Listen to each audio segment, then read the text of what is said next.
Ассаламу алейкум, витаю вас, друзья. Сегодня 4 января 2025 года, 17 часов 2 минуты по центральноевропейскому времени, 19 часов 2 минуты по городу Джахару. У нас стрим, 96-й стрим на платформе открытого диалога информационно-аналитического центра Президиума правительства Чеченской Республики Ичкерия. С нами снова Аят Идигов, сопредседатель Президиума правительства Чеченской Республики Ичкерия. И сегодняшний наш стрим мы назвали «Взрывы на России. Кто стоит за атаками?». Аят Машовель, приветствую тебя. Машовел, приветствую я тоже всех наших зрителей. И всегда, когда мы встречаемся, конечно, мы говорим о том, что происходит в мире. Но в мире сегодня особенно какое-то затишье перед вступлением Трампа в должность. Многие вокруг говорят, многие наговорились, переговорили, и все у них так. Вот он придет, он сделает, он придет, он сделает. Ну и так как бы стало, я тоже думаю, вот он придет и что-то сделает. Ну, посмотрим, что он сделает. Но, по крайней мере, пока мы можем говорить о состоянии, которое есть сегодня в Украине. Их наиболее интенсивно их, как говорится, обстреливают, убивают людей. Идет вот такое вот уничтожение, как говорится, всего, что есть на территории Украины. Поэтому сейчас о чем говорят, вот, к примеру, я хочу сказать, что я слышал здесь передачу, Путин сидит, себе рассуждает. Вот вы знаете, этот самолет, он прилетел, а мы, говорит, это как будто бы это их самолет, что-то такое, он рассуждает, или какой-то другой, не знаю. Это украинцы, говорят, это они. Эти преступники, эти бандиты, они послали туда свои дроны, этими дронами они начали это делать, а на нас шьют вот такие вот, значит, обвинения. Вот его рассуждение, я там кусочек услышал. Но, по крайней мере, все, что говорит Путин, всегда это ложь, потому что если он не лжет, это уже не Путин. Да. Поэтому исходим из этого. И еще здесь вот идет о том, что вот информация, что вот они там, значит, это Молдова, вернее, Приднестровье, там вот эти ситуации складываются тяжело для Приднестровья, что там делать, как быть, вот это тоже, вот это рассуждение идет. Идет молва о том, что сегодня или завтра кто-то там, значит, в Украине будет священ или другой какой-то поставлен. То есть идут споры такие, что вот некоторые вот говорят, что самого президента Зеленского, а другие говорят, что президент это наш кремень, он должен быть, и он все он делает. Идет и про других вот деятелей Украины рассуждения вот такие. Но в любом случае мы должны понимать с вами, что вот, допустим, чеченская тема, она непосредственно увязана с той политикой, которая сегодня стоит, скажем, мировой, так сказать, основной политикой, она как бы связана с этим. И то, что мы делали, начиная с 90-го года, а потом с 91-го, особенно, когда развалился Советский Союз, что это было все правильно. Мы не должны думать о том, что мы неправильно действовали. Мы действовали очень даже правильно. А что было бы, если бы мы не действовали правильно? А что было бы, если бы мы не создали это государство в рамках современного международного права, а были бы такими отступниками, как этот Кремль? Посмотрите, сколько раз, значит, Ельцин и его окружение, которые были эти коммунистические деятели, а на самом-то деле имперские, сколько раз они совершили преступления. Во-первых, они, значит, развалили Советский Союз, когда Беловежская пуща, там, значит, договорились, это одно преступление. Во-вторых, они, когда развалили Советский Союз, они отстранили президента Горбачева с должности. В-третьих, они хотели захватить власть в Советском Союзе, хотели присвоить себе на всей территории власть. Все выступили против. И тогда пришлось ему делать какие-то шаги в этом направлении. И они незаконно снова начали вот этот процесс, который должен был состояться по закону бывшей страны СССР, чтобы там было нормальный процесс и создание своего государства. И многим вот республикам и странам, которые вышли из Советского Союза, а их было к тому времени 32, этим всем 32 республикам чинили всякие препятствия, чтобы они не могли, этим народам, чтобы они не могли создать свои государства. Но это препятствие, значит, обошли 3 Балтийские республики, которые Россия, вернее, СССР признал сам в 1991 году до своего, значит, исчезновения. Это препятствия не коснулись оставшимся бывшим, ранее бывшим 15 из 15 союзных республик, бывших еще ранее до 90-го года, так? 12 осталось, и еще из этих новых союзных республик, которые были созданы, имели такие же права, как и эти союзы республик, которые они же потихоньку стали союзными. Раньше было, как мы знаем с вами, когда создавался Советский Союз, то было только 4 союзных республики, создали СССР. А потом они начали потихоньку там прибавлять, потом убавлять союзная республика. А в 90-м году они прибавили еще, значит, 20 республик. И вот эти вот деятели, которые сидели в этих союзных 15 республик, они себя вели преступно в отношении других республик и народов. Они, значит, способствовали тому, особенно я хочу сказать, что в других республиках эти территории, которые были автономны ранее, а потом, значит, они были, ну, как бы, значит, вышли из СССР, точно так же, как эти 15 республик. Из этих всех республик только Чеченской республике удалось, значит, осуществить вот эту реализацию нормы международного права, свое право на создание своего государства. Оно было сделано строго, как мы говорим, с точки зрения международного права. И мы создали свое государство, и против этого государства имеет целью возродить назад, вернуть все эти территории. Экспансию планировал Ельцин и его команда. Они развернули военные действия против нашего государства, начиная с 4-й полномасштабной агрессии. Было 5 агрессий, а 4 агрессии, которые были на нашей территории, наш народ, значит, изгнал их российские войска, то ли политическими, то ли правовыми методами, опровергая их доводы, изгонял их войска с нашей территории. Затем они снова ринулись, когда у нас уже на такой небольшой территории не хватало ни ресурсов, ни человеческих, ни других. И когда вот как сегодня один деятель здесь в телевизии сказал, ну вы что хотите, говорит, ну что вы хотите, что хочет Трамп, говорит, мне напомнило вот это выражение, и он говорит, ну он хочет, чтобы Украина, она, это, значит, победила, но это он хочет не так, чтобы вот так вот пошел и победил, он хочет, чтобы это было малой кровью, и мне это вспомнилось, как первый президент, вернее, он не первый тогдашний, это Клинтон, который был в Америке, мы знаем, да? Когда он уговаривал Ельцина, других давал им миллиарды, 10, 6 миллиардов, еще оттуда, и говорил, вот давайте решите вопрос с чеченской малой кровью. Так что из Америки, когда слышишь это с малой кровью, здесь что-то, знаете, есть какая-то подноготная.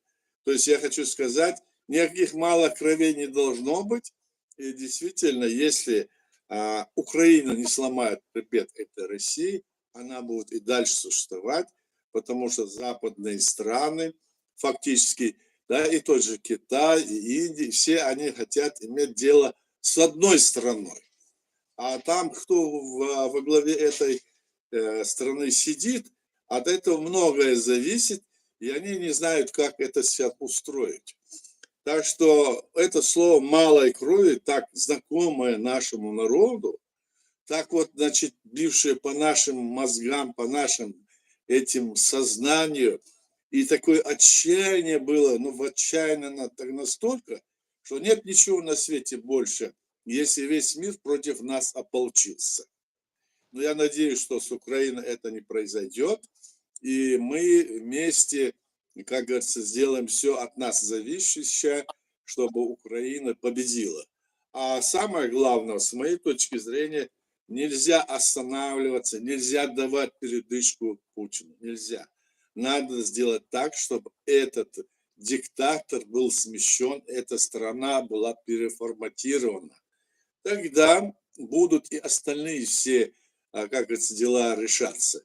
И если эти дела будут решаться, значит, только для Украины, допустим, или они будут решаться с тем, чтобы вот там решить, давайте потом решим вопросы, скажем, восточными территориями Украины, с Крымом и все остальное, то это значит, здесь фактически, как бы, значит, этот Путин здесь как бы выигрывает. Хотя его обещания, которые он там давал своему народу, когда он вводил войска, и не выполнен, но в то же время он будет уже иметь запас экономический, он снова создать эти оружия, снова он раскрутится, тем более, если эти санкции ему в какой степени ослабление будут, то есть он ни в коем случае не отойдет. Это точно мы должны знать и понимать, когда говорим, да, может быть, согласимся, может, отдадим им это. Это есть вот настроение, как бы говорят, усталости.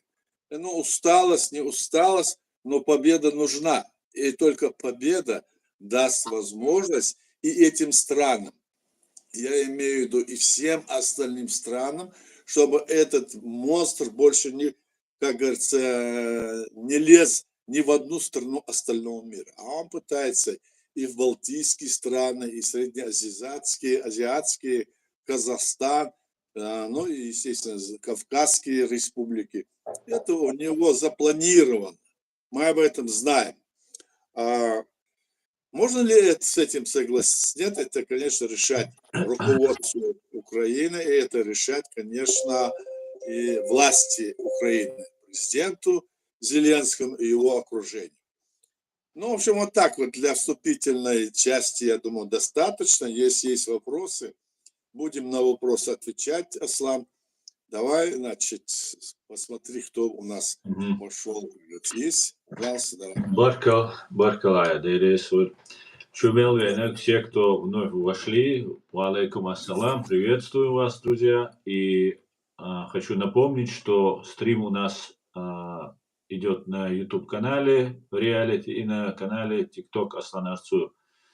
Вы можете писать комментарии и в Телеграм-канале YouTube, Телеграм-канал. Да. На официальной странице Президиума правительства в Телеграм-канале. Вы можете там непосредственно зайти и принять участие либо в нашей беседе, либо написать комментарий, я его зачитаю. Аят, здесь вот КМС Вольник спрашивает, Аят, Орского Махилла, интересно было бы узнать его достижения в спорте, услышать буквально в 2 словах. Немножко. Что услышать? Я не понял. Твои достижения в спорте. Мои достижения были более чем скромны. Я там, когда был молодой, несколько раз выигрывал, как говорят, да, это было очень цельно.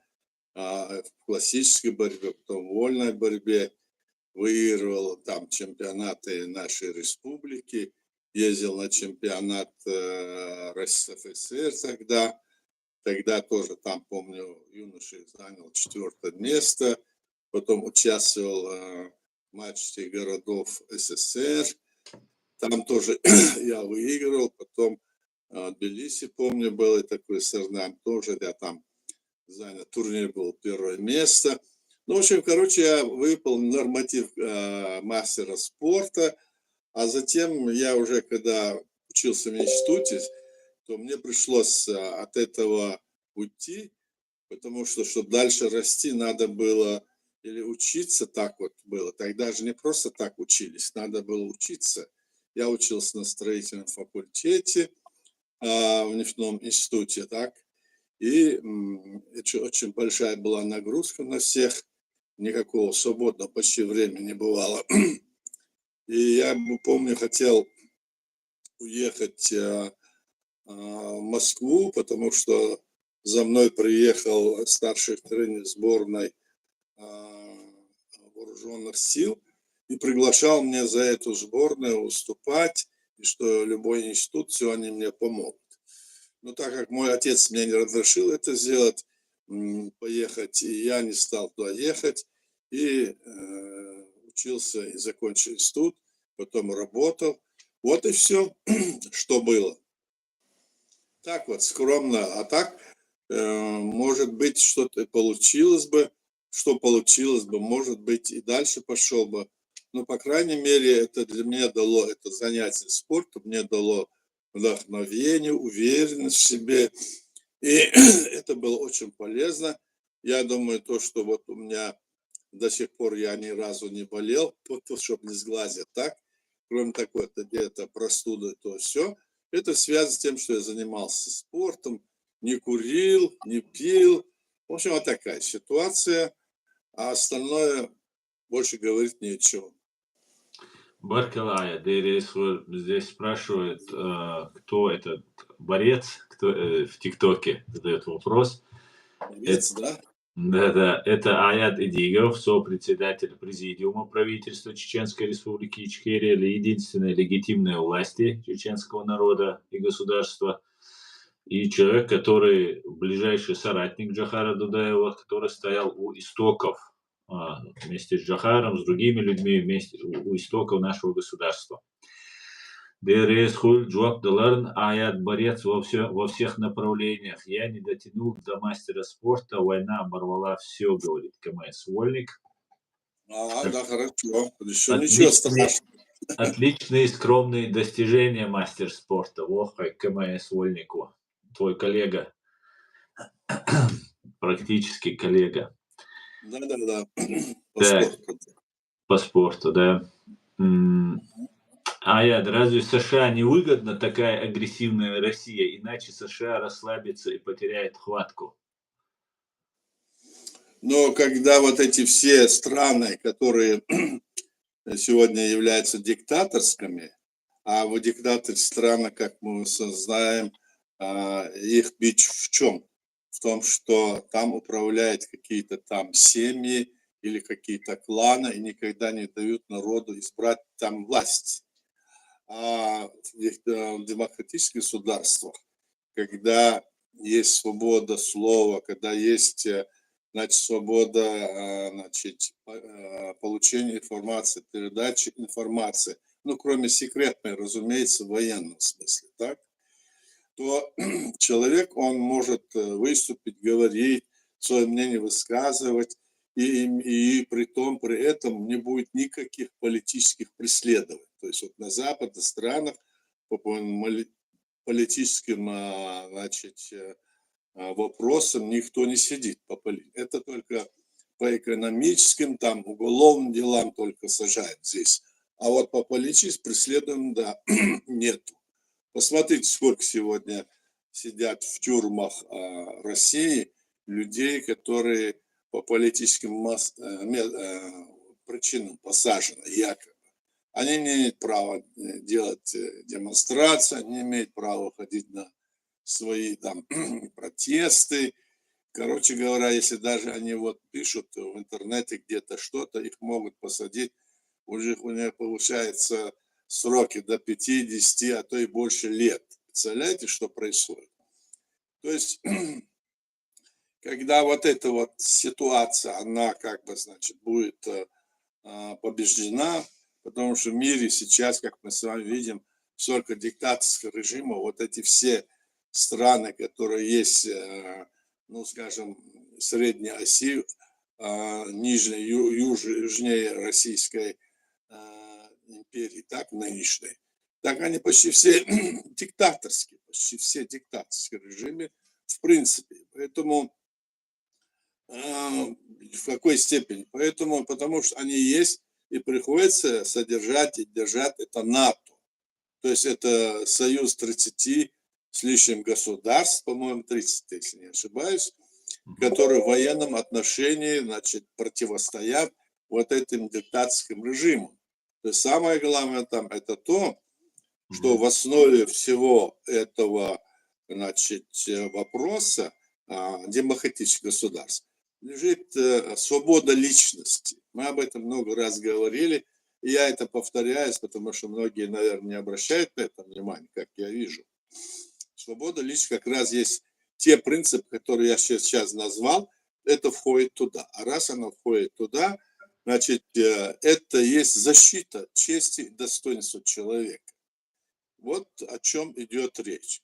Поэтому думаю, что когда вот это все, как говорят, уравновесится, или они будут, эти системы, поражены, тогда и необходимость в этом НАТО не будет. Мне казалось раньше, когда был еще моложе, когда мы говорили НАТО, НАТО, казалось, вот они сейчас на нас нападут, вот они сейчас нам делают.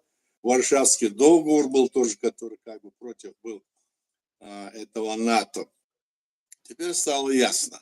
Но при том надо сказать, что и на Западе, причем при том надо всегда это сказать, есть свои недостатки в этом смысле. Потому что демократия, там, свобода личности, это есть сам процесс, который продолжается. Он неизвестен, он, наверное, никогда и не закончится, но процесс становления лучших, значит, взаимоотношений, лучших условий для человека. В то же время здесь мы с вами слышим разные там обвинения, которые негативные, которые нам кажутся, которые они выставляют вперед, там, я имею в виду диктаторские режимы, даже Россия и другие. Нам бы, может быть, тоже не хотелось, чтобы такое было, кто находится здесь на Западе, но мы вынуждены мириться. У каждого там народа традиционно или нетрадиционно, или в какой-то степени есть какие-то свои такие, как говорится, скелеты шкафов, как говорится, или огрехи, допустим.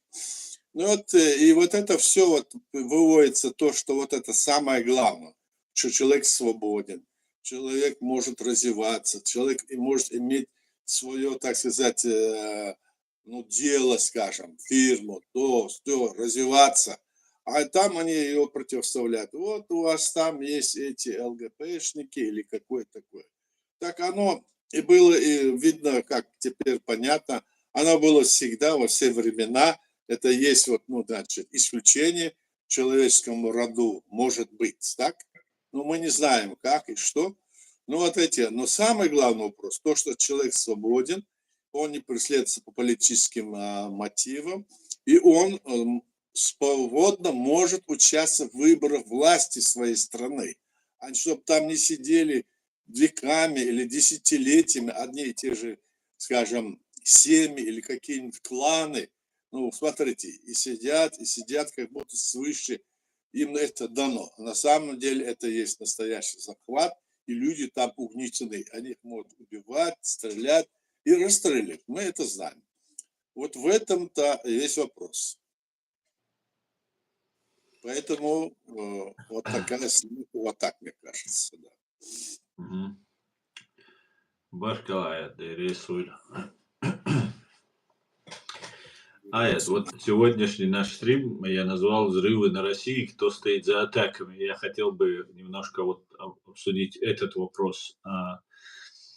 Мы раньше говорили, вы сказали, что вы так не думаете, что, вероятно, атаки на второй полк имени Кадырова, так называемый, со стороны Моздока прилетели, со стороны России. Типа, может, это ФСБ делает.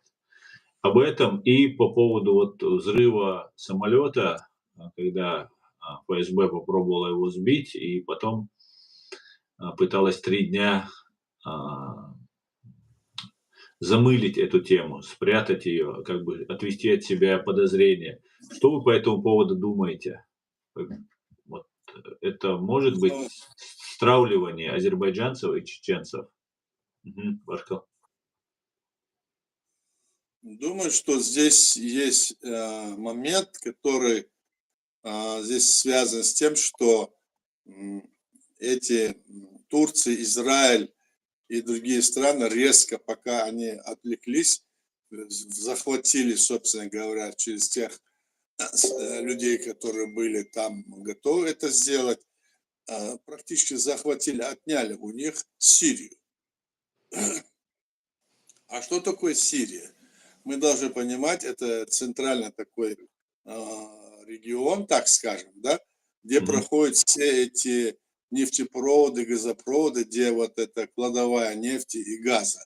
Там Иран, Ирак, там это Кувейт, там вот это и другие все страны. И там Россия наложила через Саада лапу, и сама то, что у них было, через себя пропускала, и свою нефть и свой газ всем продавала.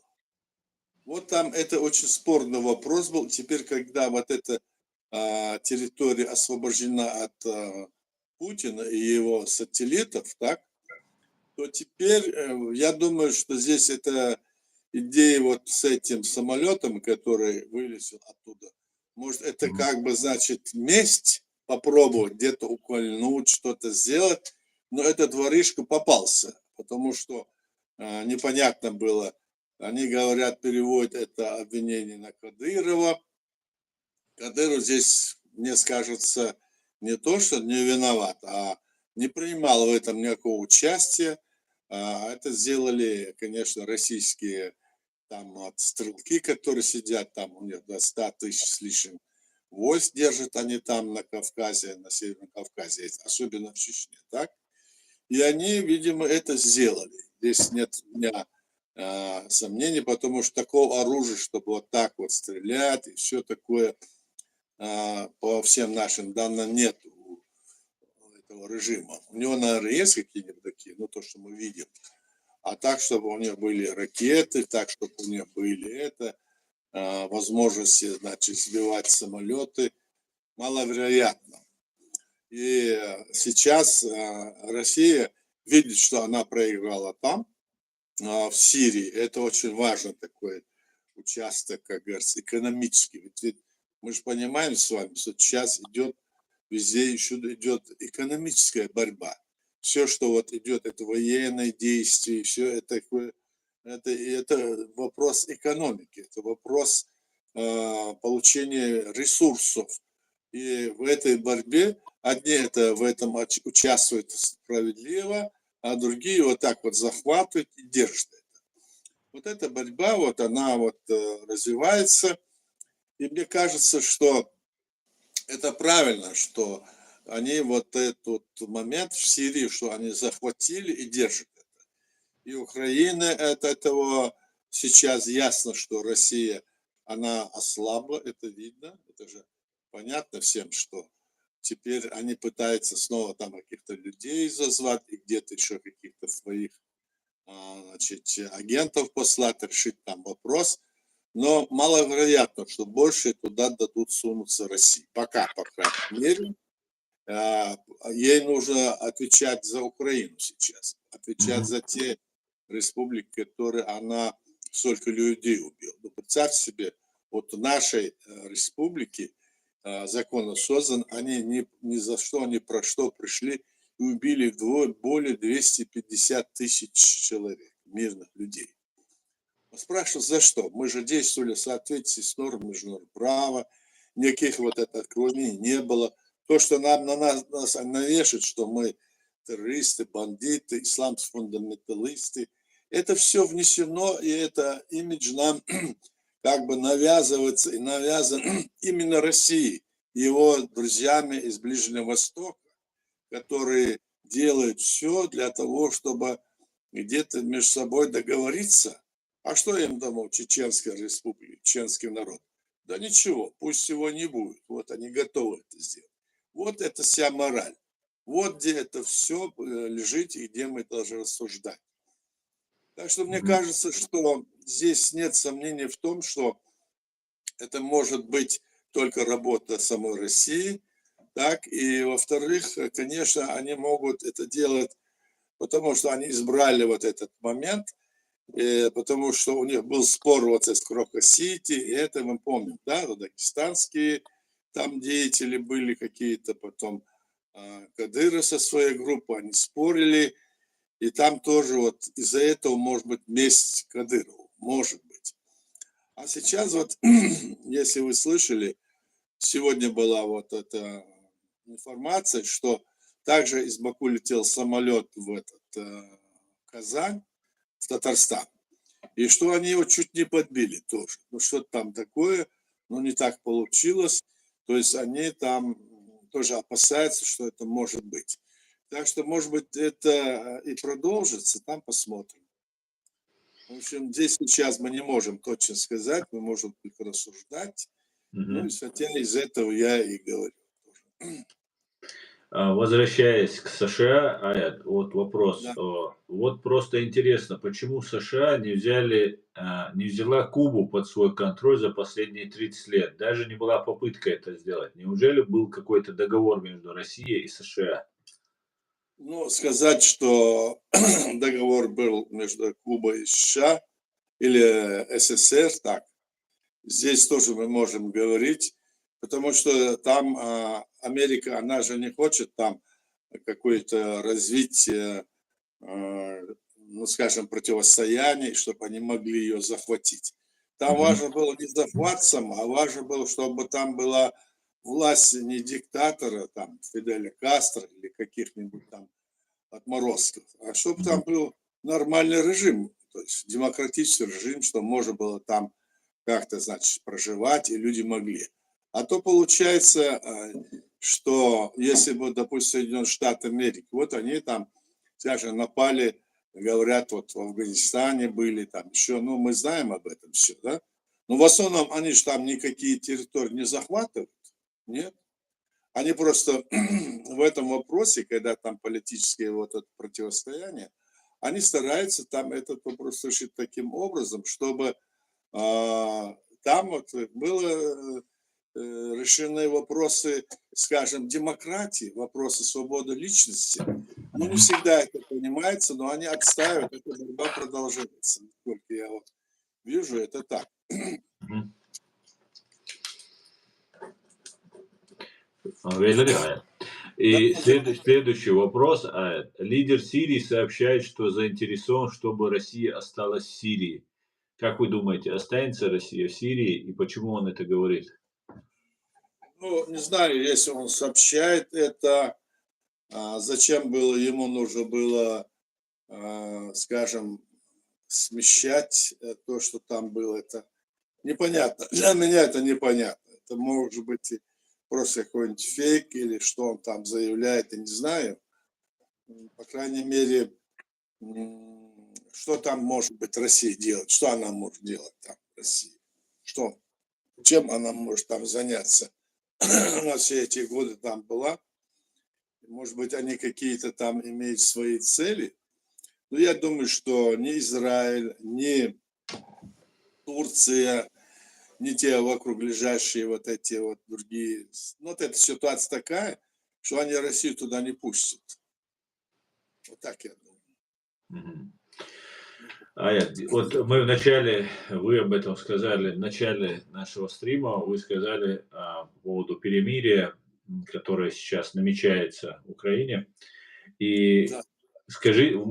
можно фактически сказать, что у нас то же самое произошло после Первой русско-чеченской войны, когда мы их уже зажали и в угол. Тогда они пошли с нами на переговоры, и в конце, ну, хотя война не закончилась, активная военная фаза прекратилась, но вот гибридная так называемая война, спецслужбы, провокации, все это продолжилось. Как вы считаете, если сейчас будет перемирие, возможен ли тот же сценарий, готовят русские для Украины, и сможет ли Украина выстоять против вот этой гибридной КГБшной борьбы, которая может развернуться внутри Украины? Но я так думаю, что у Украины есть хороший шанс, и Украина сможет отстоять, потому что Украина сейчас, как по данным, которые есть, выпускает свое, значит, военное снаряжение, дроны, ракеты готовит. Украина становится все крепче и крепче, и остальной мир ему помогает сейчас. Мгм. И Трамп обещал, что он будет помогать Украине, и остальной Запад не отойдет от этого, потому что понимает, что вопрос Украины – это вопрос уже, как говорится, их безопасности. Запад понимает это. Думаю, что они не уступят этому, ну, скажем, фашисту, новоявленному фашист или он не перец, какая там разница. Он есть нарушитель, он не считается, значит, с человеком, с личностью, он к ним относится как к животным, как, ну, в общем, отношение к него такое, которое, ну, нормальный человек не может воспринимать отношение к себе. В то же время одна ложь, она льется и льется. Вот мне так кажется. Мгм. Баркал Аят. Аят, ведь США пошли в Ирак, говорит, установить демократию, но почему не Куба? И неужели США забыли Карибский кризис? Ну, что там говорить? Почему не Куба? Это уже вопрос, наверное, индивидуальный подход к каждой ситуации. Так? И Куба, она сегодня, что от того, что она стала союзницей Советского Союза или союзницей России, что она развитая страна? Нет. Она одна из самых отсталых стран сегодня. Так? А возьмите вот союзники демократических государств, которые есть, да? Возьмите даже эти балтийские страны, Литва, Латвия, Эстония. Они очень хорошо развиваются. Возьмите Японию, возьмите Южную Корею, возьмите другие там, даже та же Малайзия, по-моему, тоже. Они вот принимают вот эти принципы. Или возьмите европейские страны. Они развиваются, там свободу слова, там, значит, демократия, как я говорил, при всех недостатках, которые есть. Но это нам же надо смотреть на целевое, главное, на главный вопрос, а не как ссылаться вот эти мелочи, мол, не устранять и все такое.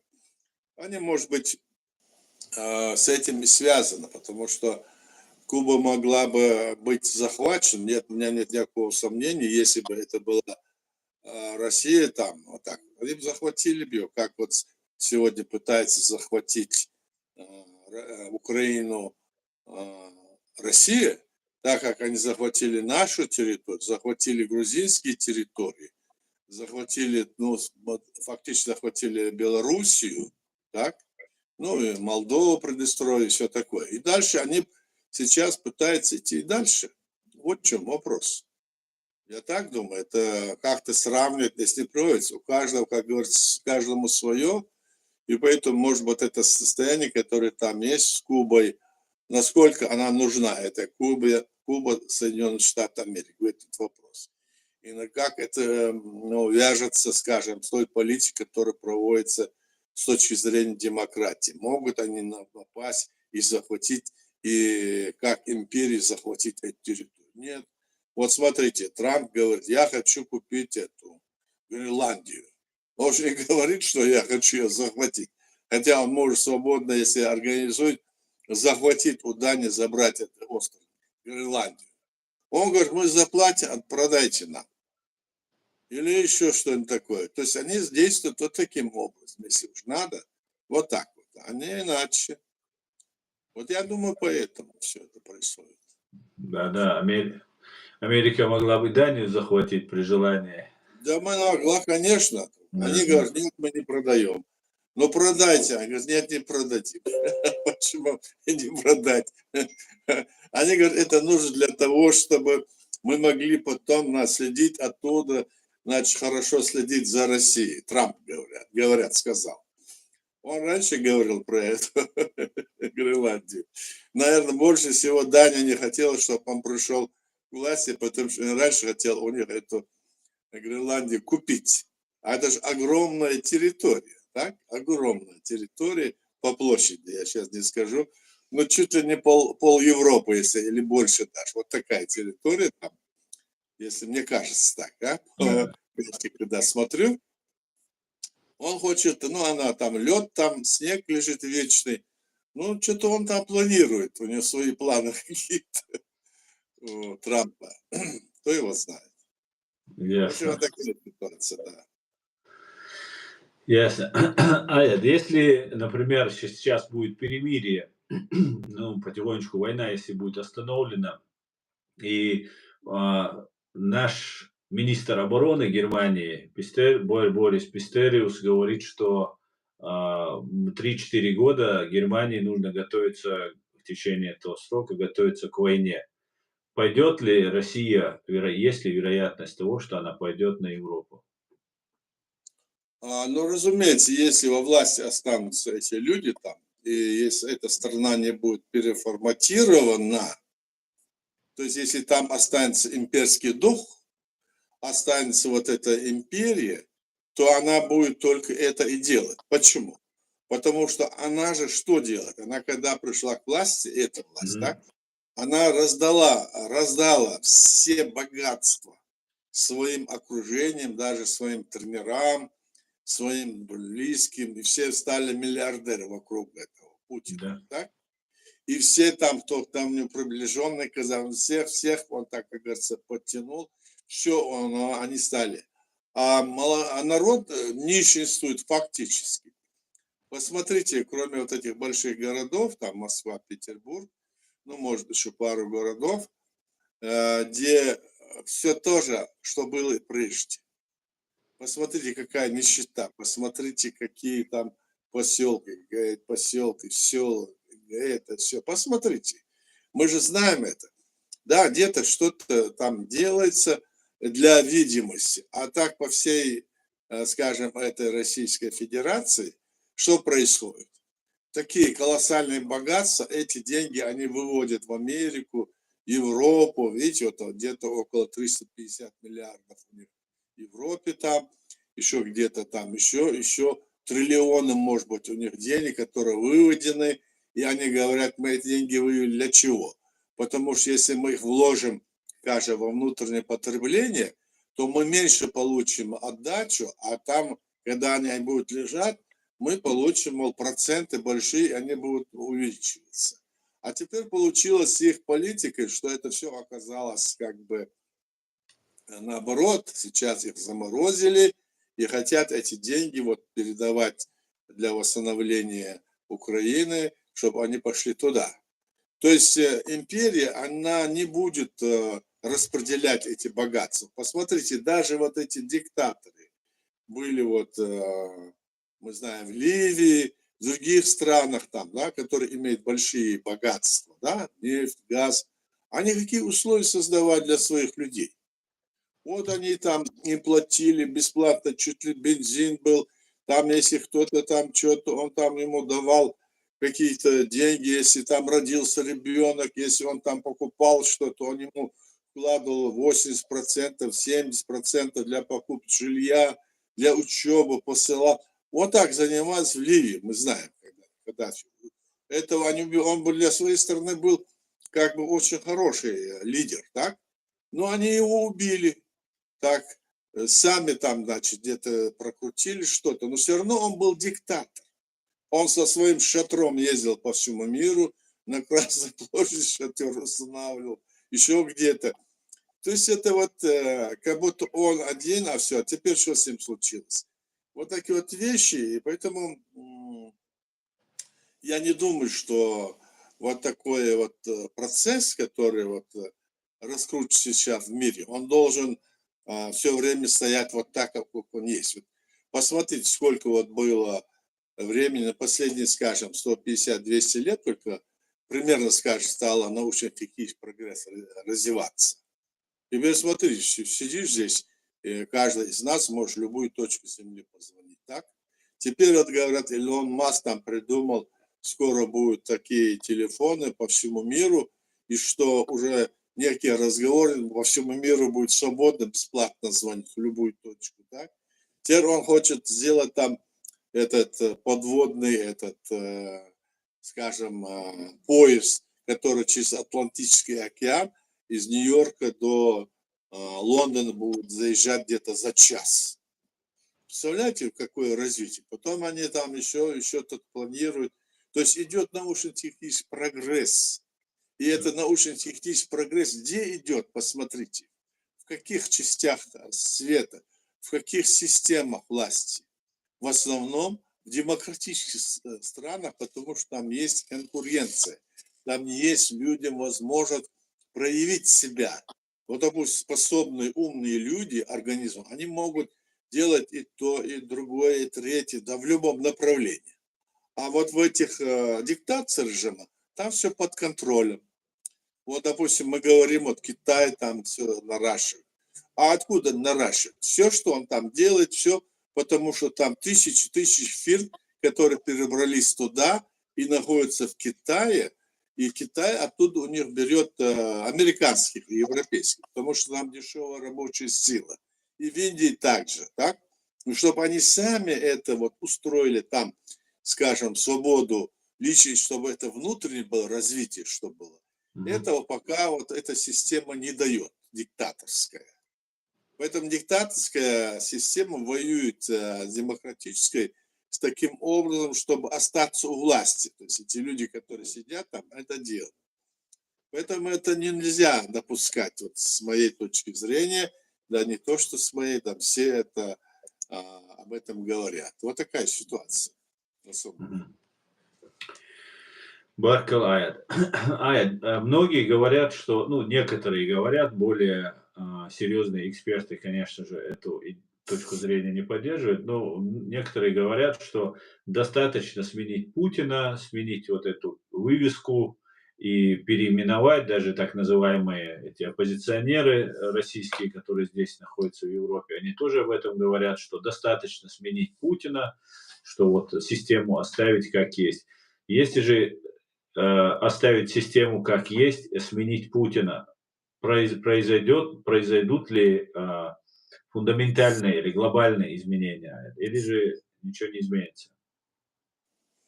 Я думаю, что те вот эти либеральные деятели, которые сидят здесь на Западе, мы всегда какое делаем вот сравнение. Посмотрите на их отношение к тому, что было сделано этой командой, в которой они сами участвовали, все время были в этой системе власти, теперь себя они на Западе называют какой-то властью. Посмотрите, как они себя вели в отношении, скажем, нашей же, мы возьмем за нашу республику.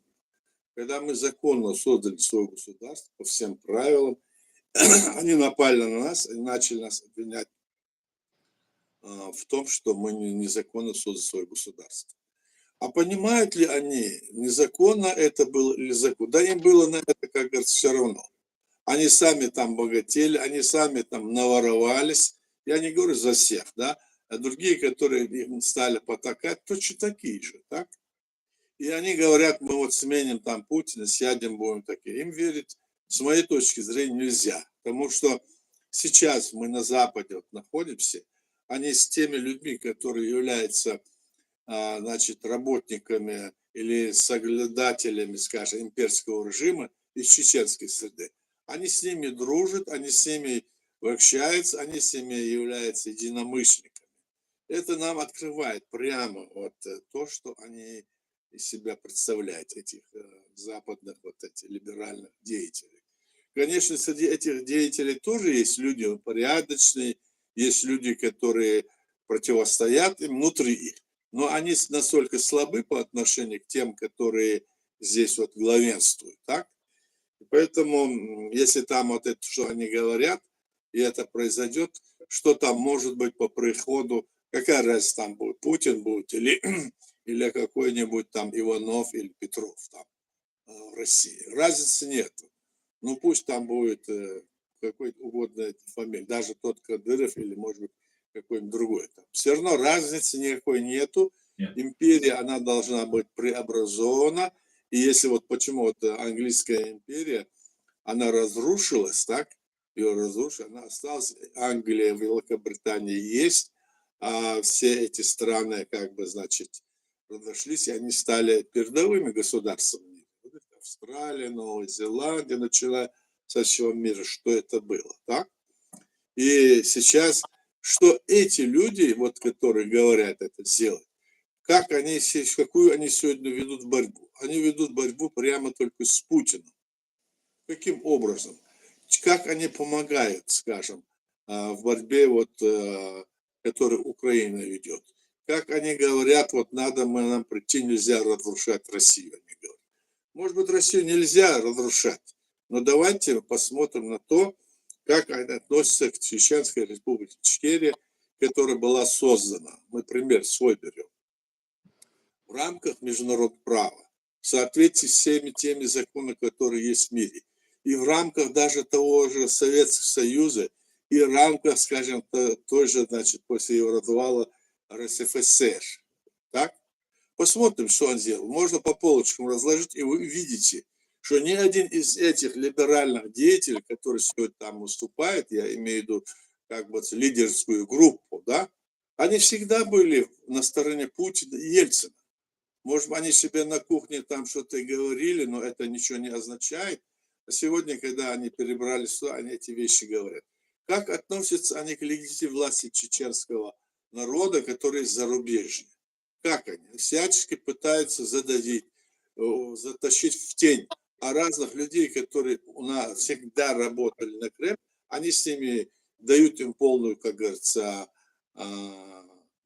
значит, поле деятельности, с ними общаются, как я сказал. Возьмите в Грузии то же самое. Грузию захватили территорию, держат их под пятой. И снова это тоже пример. Возьмите вот Украину, они захватили столько территорий, все. А до этого же они молчали, многие.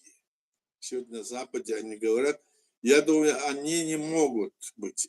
Это должно быть как-то, ну, сверху и снизу. Верху не хотят, низы не могут, или типа такого, как бы вот такое состояние, если будет, тогда, наверное, и договариваешься с этими народами, которые там живут, хотят ли они жить в этой стране, какая система власти там будет, что будет.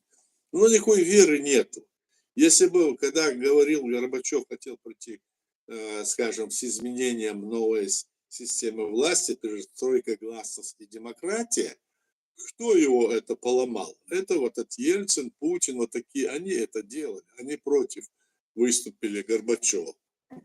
Мне кажется, тогда, если бы эти народы, которые были в советской тогда империи, если бы им можно было бы дать возможность равенства, скажем, не унижая достоинства на каких бы то ни было народов, не унижая личность, так, не унижая национальные вот эти традиции, которые есть у каждого народа, не унижая, не оскорбляя. Я когда в школе учился, то у нас была учительница, так она говорила, вы там, это отсталый народ, русский вас за руку вывел, вы там на 500 лет отстали, мы вас учим, мы вас это. Она это преподносила, пришла, убила наших людей.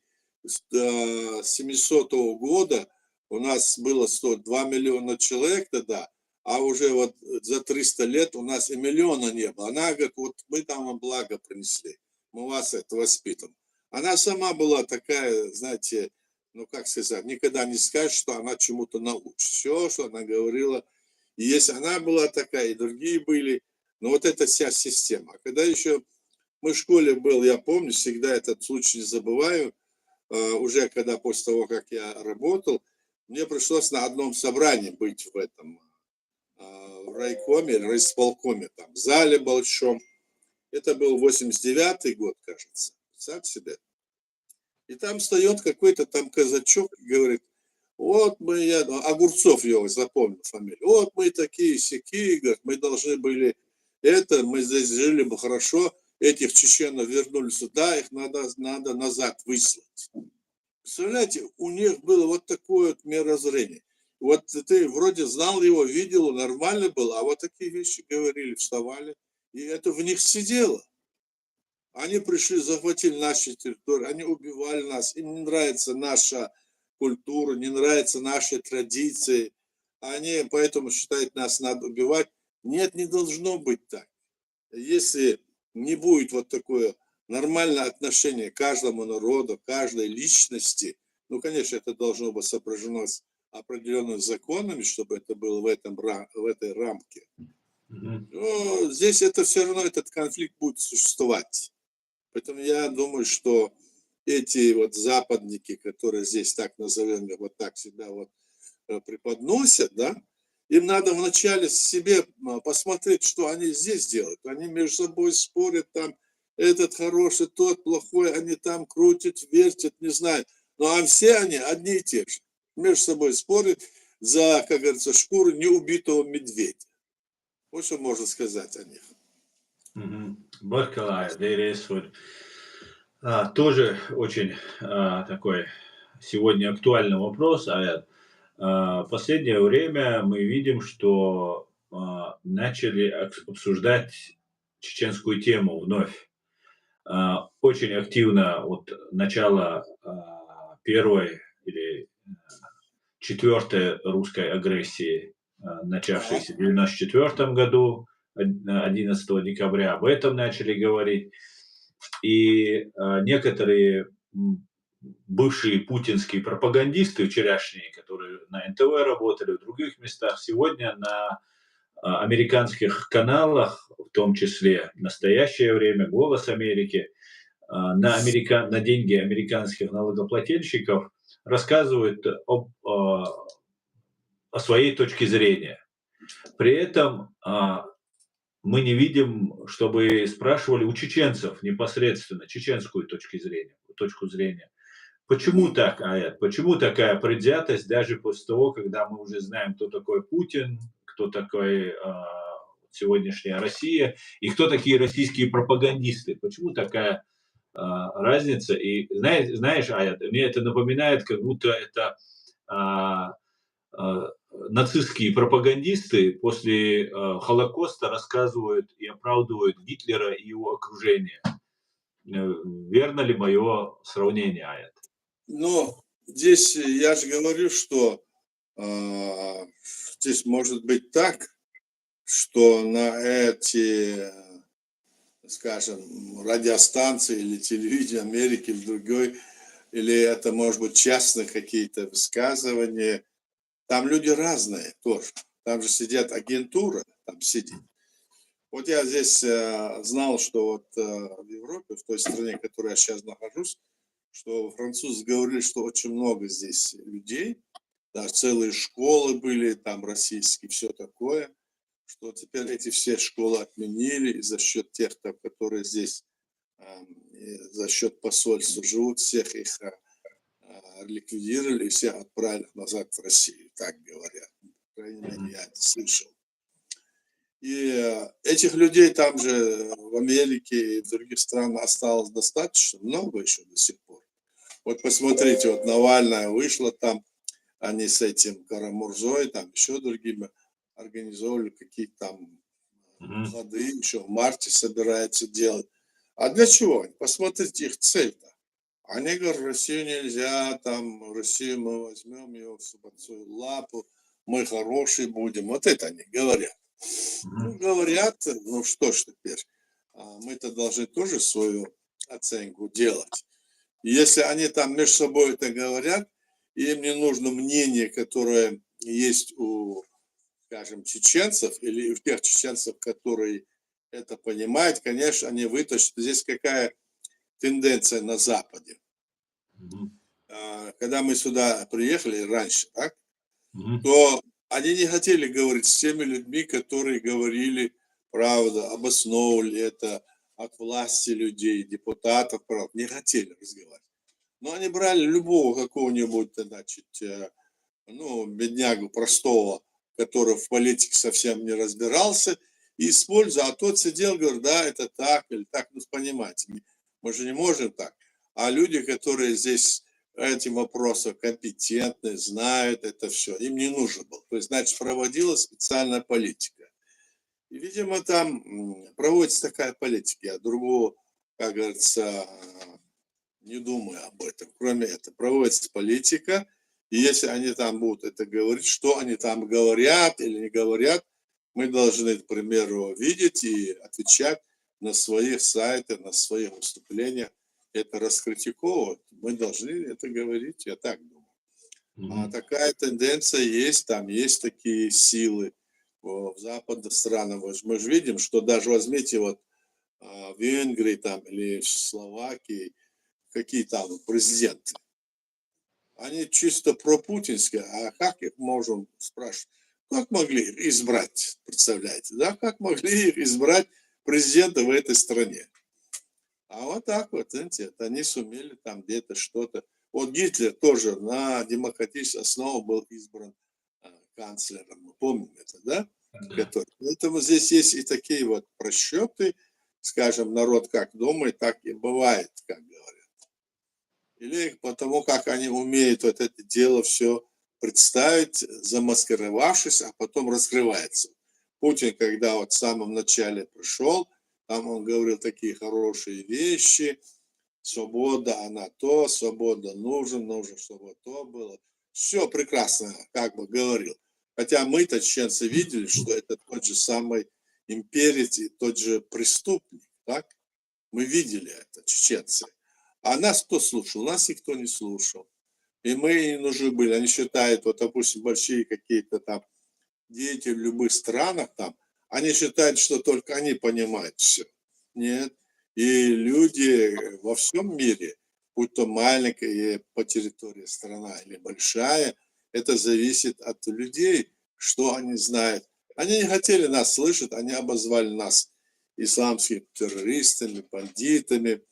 И сейчас даже, вот сейчас мы смотрим, когда идет передача, там, вот у меня вот этот вопрос всегда, вот это, я замечаю это. Когда вот говорят, вот там один уступал, говорит, вот посмотрите, эти мусульмане. Ну что такое? Как это? Что они хотят открыть борьбу, вопрос борьбы цивилизации? Мусульмане, христиане. Ну вот посмотрите христиане, посмотрите эти буддисты, посмотрите там эти идеи. Вот эти вещи поднимать нельзя. Но они-то вот пытаются, вот эти мусульмане, вот я вот слышу, вроде бы уважаемый человек, вот они это все. Они пытаются сказать, что все люди, которые привержены исламу, что это непорядочные, что это бандиты. Нет, это нельзя так говорить.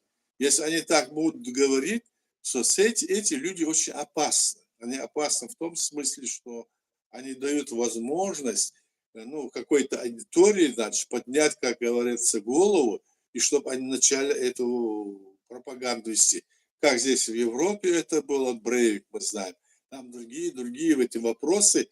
А вот эти вот разных вот этих людей, как раз-таки они между собой, которые спорят страны, допустим, Россия подбрасывает это, она нам это подбрасывала. Мы-то не могли ничего противостоять, нам никто не помогал. В этом вопросе считают, что наши люди мусульмане, и поэтому они уже по определению не могут что-то знать, не могут быть порядочными, нормальными людьми. То есть у них, если там он мусульманин, то это. Нет, это не так. Если мы же не говорим, если христианин, он уже там все, так мы не говорим. Даже у нас этого нету. Так?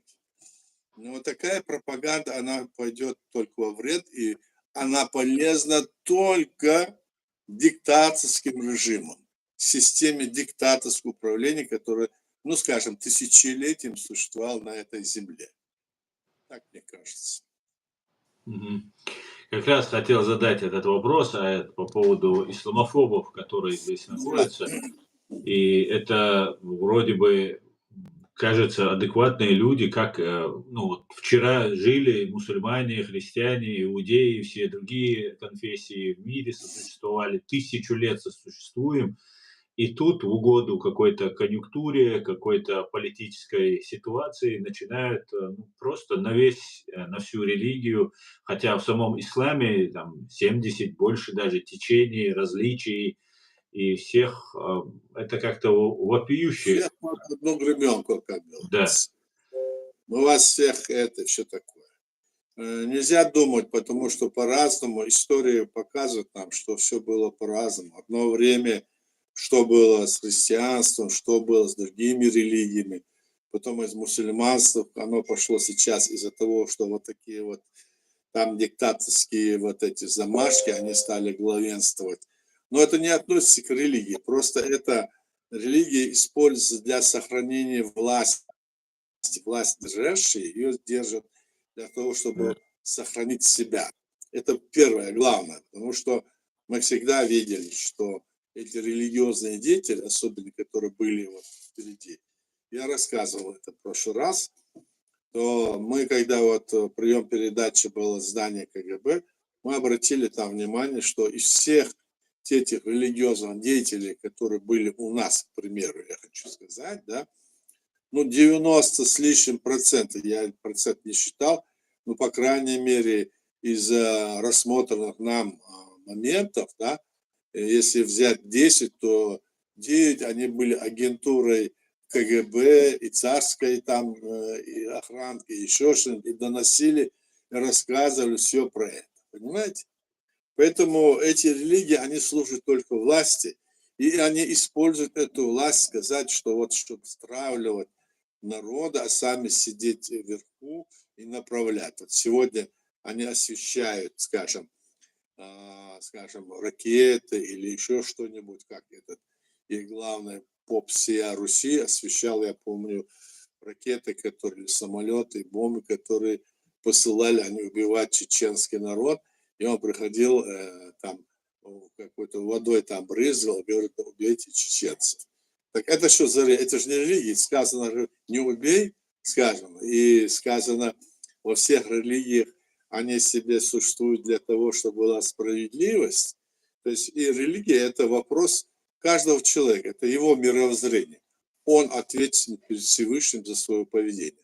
А делать из религии какую-то систему власти, которая подпирает эту власть, или делать из нее какие-то, значит, партии, типа партии, называют движение, это целые партии или общественные организации, как бы, которые будут на этой основе поддерживать ту линию, которую нужно действующей системе власти. Поэтому вот эти вещи мы должны обращать на это внимание и так относиться к этому в таким образом, насколько понимаем мы. Правильно Асан говорит, что, посмотрите, в исламском мире там сколько их там было, 70, что ли, течений. Ну да. Сам себе. И все они разнобойные. У них единой точки зрения нет. Они разнобойные. И все они там и внутри этих стран, и снаружи, и у них вот так разнобойные. И в христианском мире такое же, и даже в иудейском, я не помню, сколько там, до 10, что ли, течений в Израиле, там, в еврейском там обществе. Так говорят, по крайней мере, я до этого глубокого не смотрел на это, но вот так, что такое. Поэтому вопрос поднятия религиозного, вот этот вопрос поднимая, это когда мы на это реагируем остро взамен, да, то мы должны быть сдержаны. Я имею в виду чеченцы, я имею в виду наших граждан. Мы должны быть очень сдержаны в этом вопросе, потому что принцип у нас свобода вероисповедания, свобода слова, свобода личности и равенство каждого гражданина, какой бы он там ни исповедовал религию. Главное, он, чтобы соблюдал нашу конституцию и законодательство. И не противодействовал нашей государственности, и все такое там это есть.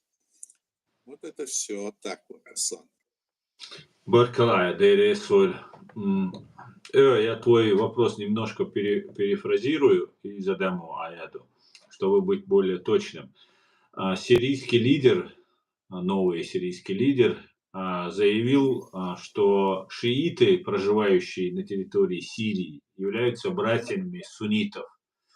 Как вы считаете, что он имел в виду и что это значит? Это хорошо или плохо? Одно, что я могу, конечно, сказать, да, но лучше я ничего не скажу. Это у них какие-то вот ловушки, которые стоят. Как разница, суит он, шиит он или другой веры. Они должны в этом вопросе думать о том, чтобы человек был свободен и не давать на этой основе какие-то вот противоречия строить и против личности вот эти движения выставлять. Это нельзя делать. Вот что я думаю. Откуда я знаю? Я должен, если ответить этот вопрос, должен этот вопрос изучить изнутри. А в религиозном плане, что бы ты ни говорил, я много читал, смотрел, очень много. что бы ты ни говорил, ты всегда можешь быть неправ в отношении, допустим, другой пример, или какой-нибудь сунну возьмет из Корана, или какой-нибудь еще что-нибудь, аят возьмет, или возьмет еще что-нибудь. И вот это все, оно бесконечно. Важно другое, то, что какие бы вы свободно можете исповедать то или иное движение, но не делать ее противостоянием, не делать из него какую-то вот, значит, борьбу, которая ущемляет свободу человека, ущемляет, и не делать из него так, чтобы она была полезна власти, которая сегодня сидит у вас во главе в стране. Это им особенно важно или важно каким-то по другим целям, допустим, в разных странах. Мне так кажется. Баркалай, Дейресуль.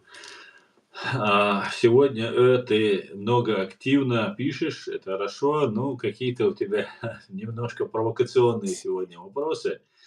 Аят, почему вы называете шейх мансуровцев в Украине своими, если они сотрудничают с закаевцами? Ну, я не знаю, сотрудничают они с закаевцами. Нет, по крайней мере, что они сотрудничают с закаевцами. Это вопрос открытого такого не было. Я общался с ними. Закаевцы – это люди, которых мы знаем, и они могут быть обмануты, они могут не понимать это. В чем их сотрудничество? Пусть он тогда напишет, где-нибудь положит, докажет это, что это так.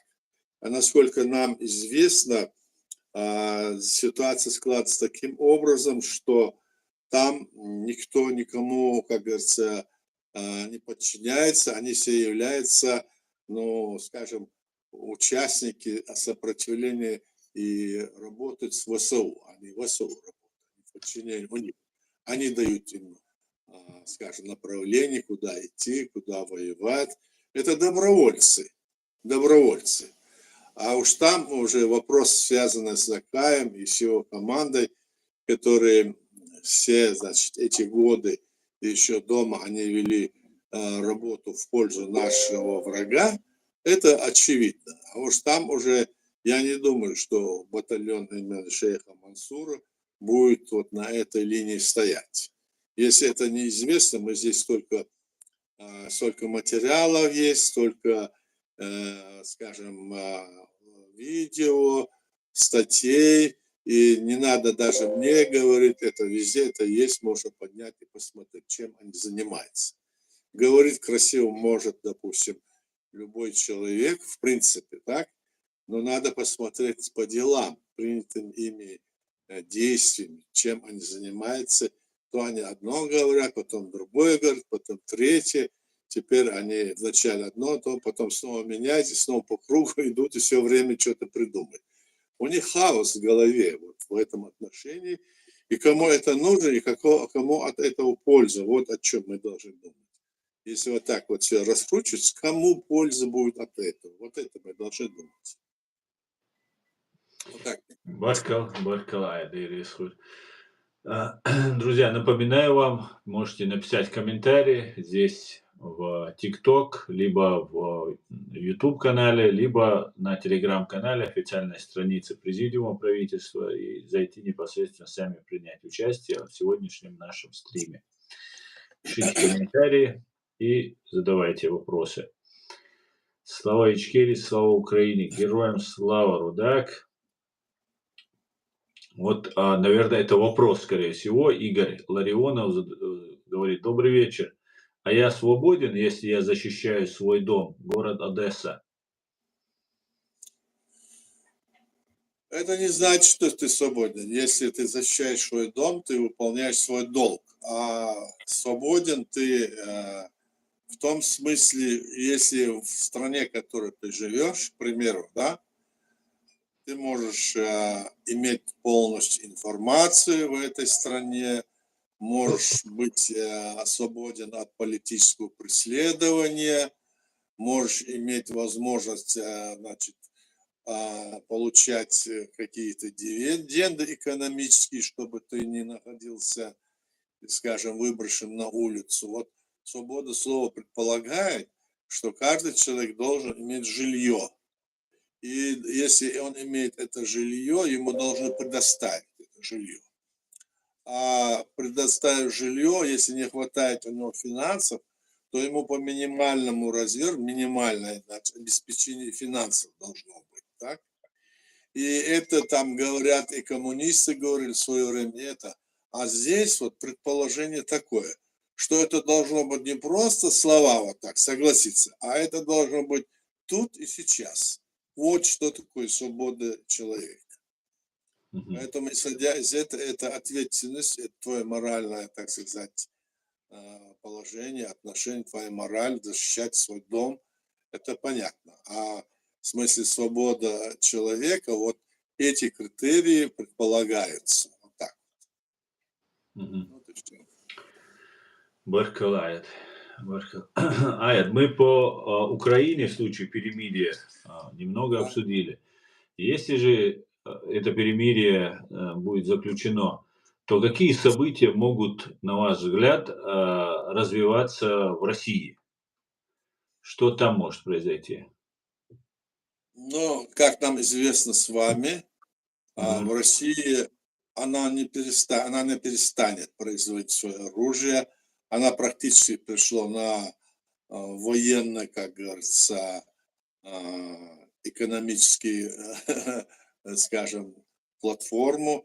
Она начинает делать все для того, чтобы экономически вот, перенаправить свою экономику на военное значит, устремление. Там, ракеты, снаряды, все, она от этого не откажется, Россия. М. Имперская Россия, если дать ей возможность, от этого не откажется.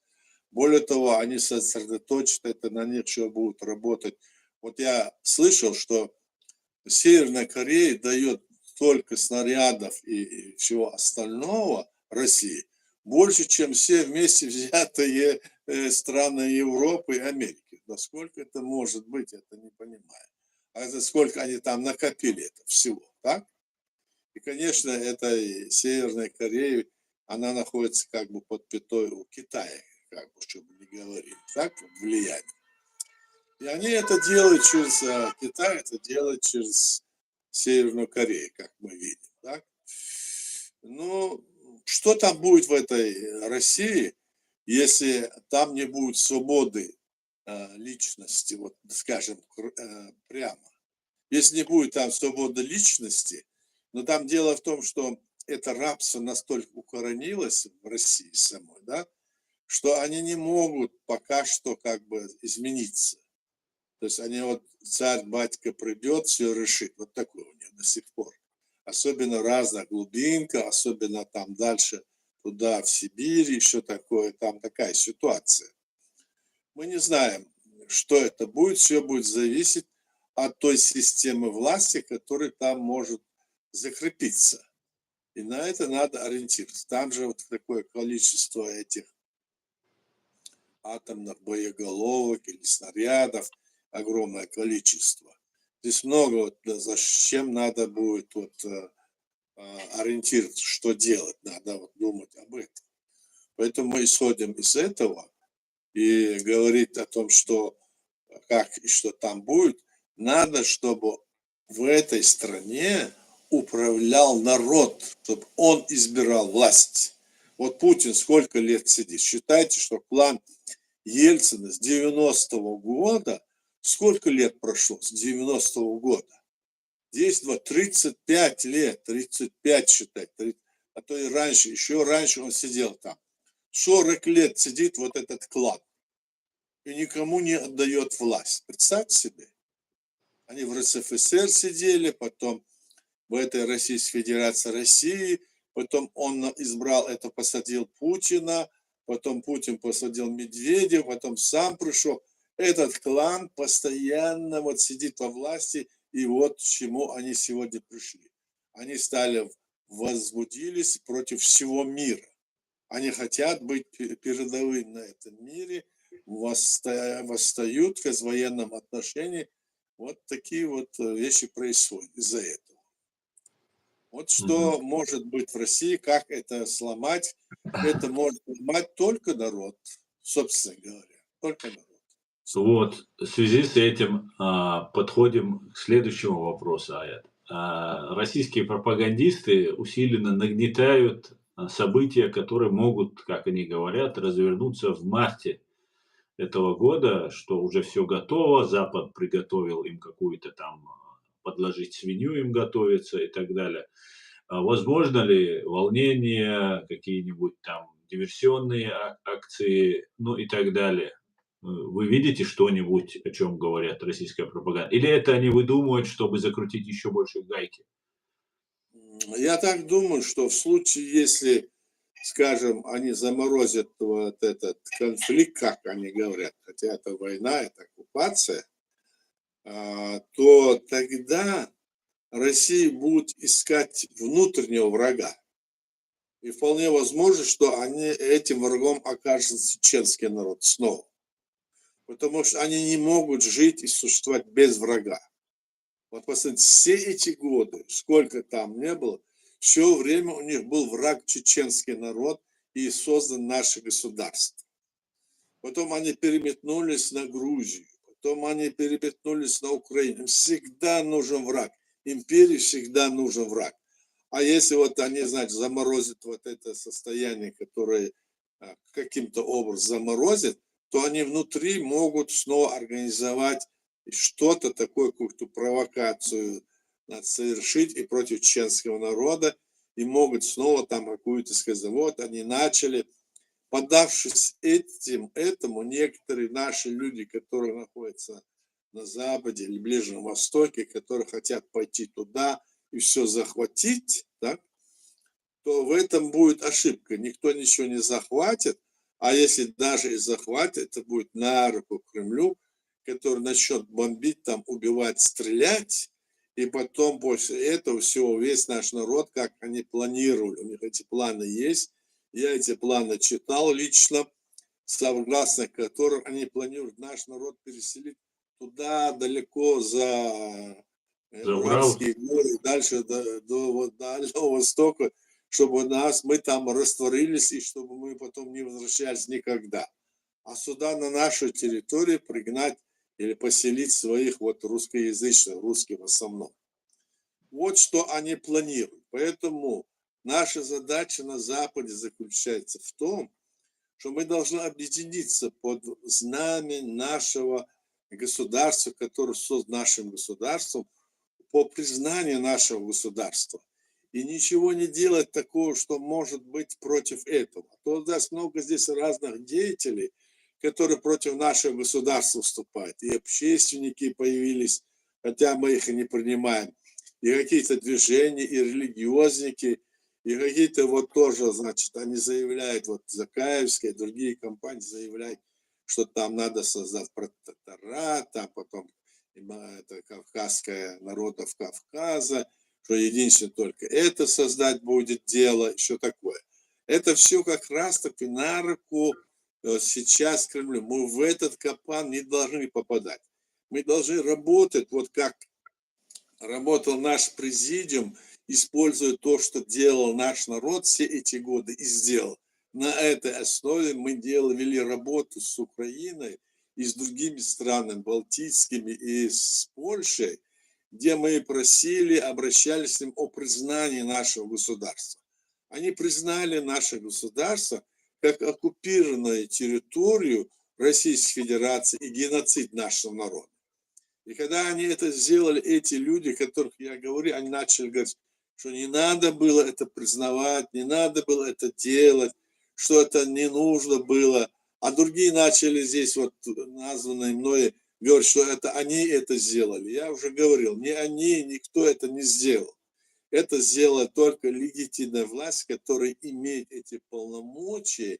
И притом сделали они это не потому, что они сделали, а потому, что они используют тот багаж, который создание нашего государства в рамках международного права в 1991 году при развале Союза. Поэтому Украина признала наше государство, она не какие-то вот самозваные вот эти дела, которые, а именно Чеченскую республику Ичкерия. Поэтому на Западе мы должны работать все вместе именно в этом направлении. А здесь у нас есть много провокаторов, которые против этого. И этим самым они служат именно Кремлю сегодняшнему, именно империи. Если это не так, то почему они это делают? Они прикрывают разными ходами, разными аргументами, то с религиозным связан, то еще какие-нибудь там, значит, разными там движения опираясь.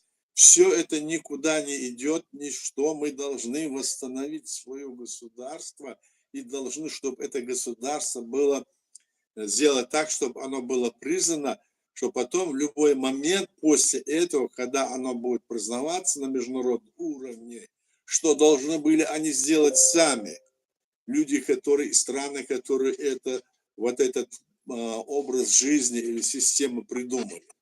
Но так как мы настолько навесили на этих разных этих эмблем и разных, значит, как говорится, обвинений нас, нам приходится с этим бороться. И мы должны на эту линию. Не надо здесь развивать какие-то там разговоры о том, что вот мы пойдем там это сделать. Все это только пойдет. Да, мы должны, мы обязаны, допустим, помогать нашим друзьям в Украине. Должны делать все возможное, чтобы они победили. Но мы не должны сами выглядеть, как будто бы мы не из этого рода племени. Мы из человеческого рода племени. И мы должны сделать так, чтобы мы не были, как пытается нас выставить Кремль, разного рода фанатиками, неизвестными там, значит, исламскими фундаменталистами. Этого нет в нашем народе. Вот что я хочу сказать. Спасибо. Баркалая. Так, здесь тоже нет комментариев.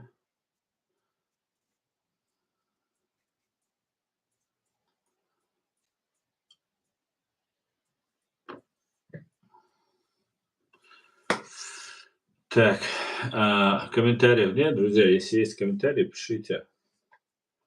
Спрашивайте. Ну, да, хватит уже 1,5 часа говорим, если... Ну, можно, в принципе, закончить, Аят, если вопросов нет. Ну, если нет вопросов, так давай зарешаем. Давай, Аслан. Да, давай тогда закончим, Аят. Спасибо всем, кто принимал участие, смотрел, слушал, задавал вопросы. Большое всем спасибо. Аят, дерей свой дом. Спасибо всем. Баркал, дерей свой. Всего хорошего. До свидания. До свидания. Okay.